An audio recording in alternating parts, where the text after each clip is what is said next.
Une fois n'est pas coutume, voici une histoire qui commence par la fin. Après 7 saisons, 144 épisodes diffusés dans plus de 35 pays et des millions de téléspectateurs accros, Buffy contre les vampires s'arrête pour toujours. En même temps, peut-être que vous vous en fichez. Peut-être que les tribulations d'une lycéenne peroxydée qui trucide les vampires en talons hauts ne vous touchent pas. Peut-être que vous pensez que ce n'est qu'une série Z pour ados décérébrés. Eh bien, vous avez tort. Si Buffy contre les vampires est devenue une série culte, c'est parce qu'elle est bien plus intelligente et subversive qu'il n'y paraît. Démonstration. À première vue, Buffy est une fille comme les autres. À un détail près, elle est l'élue. Ça veut dire qu'elle a le pouvoir de tuer les vampires aussi facilement que de se faire un masque au concombre. Les rôles sont donc inversés, puisque d'habitude, c'est plutôt le garçon brun qui sauve la vie de la fille blonde et pas l'inverse. Comment t'as fait ça? Mais tu n'es qu'une fille. Et oui, sous ces airs simplistes, Buffy est une série profondément féministe. C'est ce que je me tue à répéter. Friends vous fait rire, Le Prisonnier vous tient en haleine, X-Files vous fait peur et Dallas vous émeut. Buffy, mesdames et messieurs, fait tout ça à la fois. La série est en effet un savant mélange d'action, de drame, Sois brave. Survie. d'horreur et d'humour très savoureux. Allons. Si chaque vampire qui a dit avoir été présent à la crucifixion y était effectivement, on aurait assisté au premier Woodstock. Buffy est une série fantastique réaliste. En clair, ça veut dire que celle-ci se sert d'histoires abracadabrantes pour évoquer des thèmes très concrets.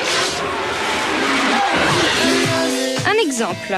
Spike, que nous voyons ici, est un méchant vampire. On vient de lui mettre une puce électronique dans la tête qui lui envoie des décharges électriques dès qu'il essaie de mordre un être humain.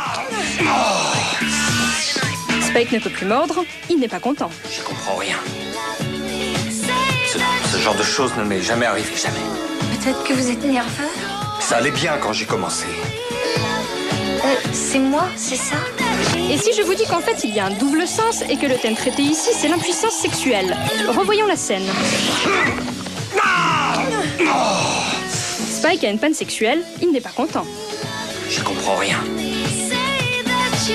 Ce genre de choses ne m'est jamais arrivé, jamais. Peut-être que vous êtes nerveux. Ça allait bien quand j'ai commencé. C'est moi, c'est ça? Et oui, Buffy, ce n'est pas une série que pour les enfants. Encore plus fort, Buffy se permet même de révolutionner les mentalités. En l'an 2000, les scénaristes souhaitent que Willow, la meilleure amie de Buffy, tombe amoureuse d'une fille. Les dirigeants de la chaîne ne sont pas du tout motivés, de peur de choquer les téléspectateurs. Du coup, les scénaristes font la nique à la censure en écrivant une scène de magie entre Willow et sa copine qui ressemble fort à une scène de sexe. Sale magie. Tu es heureuse maintenant? Les scénaristes sont très heureux puisque le sous-entendu n'échappe à personne et Willow et Tara deviennent le premier couple officiellement lesbien de la télé. Leur histoire sur petit écran durera plus de 2 ans.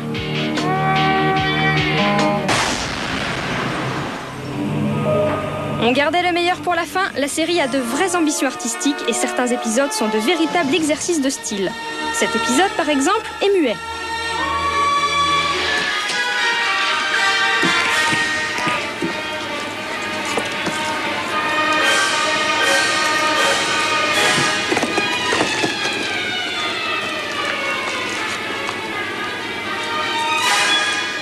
Celui-ci est une succession de rêves totalement surréalistes. Et cet épisode-là est une comédie musicale.